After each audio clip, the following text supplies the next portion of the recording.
Travis Kelce just turned kid who loved roller coasters into shareholder energy. And honestly, it fits him.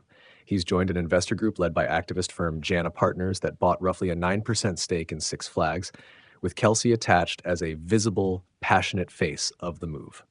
PR Newswire.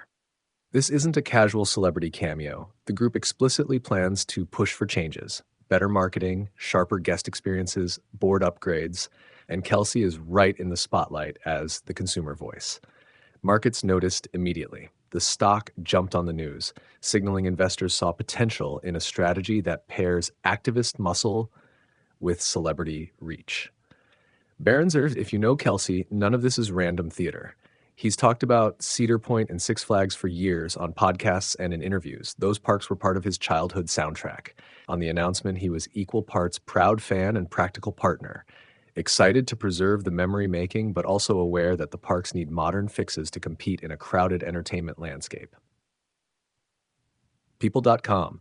Footnote for the he can do both skeptics. Kelce isn't just buying nostalgia. He's building a playbook for life after football. He's already dipped toes into acting, hospitality, that restaurant with Mahomes, and philanthropy. Investing in a national entertainment brand checks boxes for legacy, revenue, and authentic branding all at once. The man who sells out arenas can also help sell season passes, and he's the kind of celebrity who turns a park visit into content that millions will watch. People.com.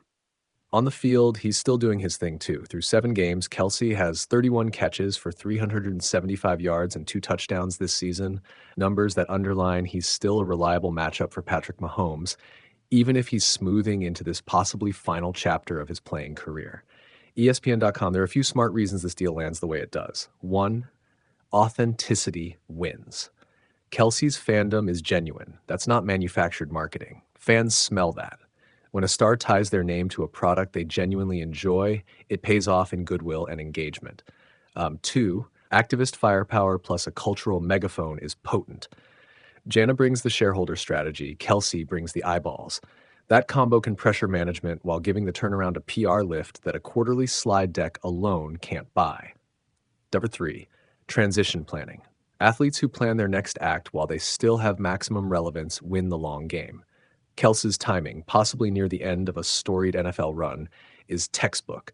Build the next chapter while your brand is loudest. Real talk, Six Flags isn't Disneyland.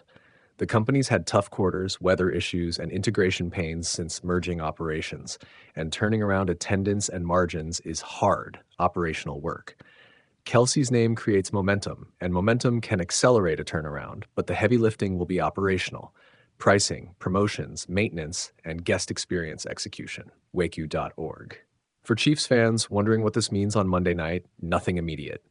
Kelce is playing, contributing, and planning to keep being good at both. He'll be at Arrowhead doing what he always does, competing hard, and then, in the offseason, you'll probably see him riding coasters with a season pass and a hard hat. He even joked about podcasting live from a roller coaster with his brother. That's content gold and very, very Travis. People.com, at the end of the day, this is one of those perfect celebrity investor stories that actually fits its lead. It's personal, it's strategic, and it's loud in the best way. Kelce's move says 2 things at once, that he's ready for whatever comes after football, and that he wants to keep building the kind of simple, joyful memories he grew up on. And honestly, if he helps keep Cedar Point screaming for another generation, that's a win even his haters can ride with.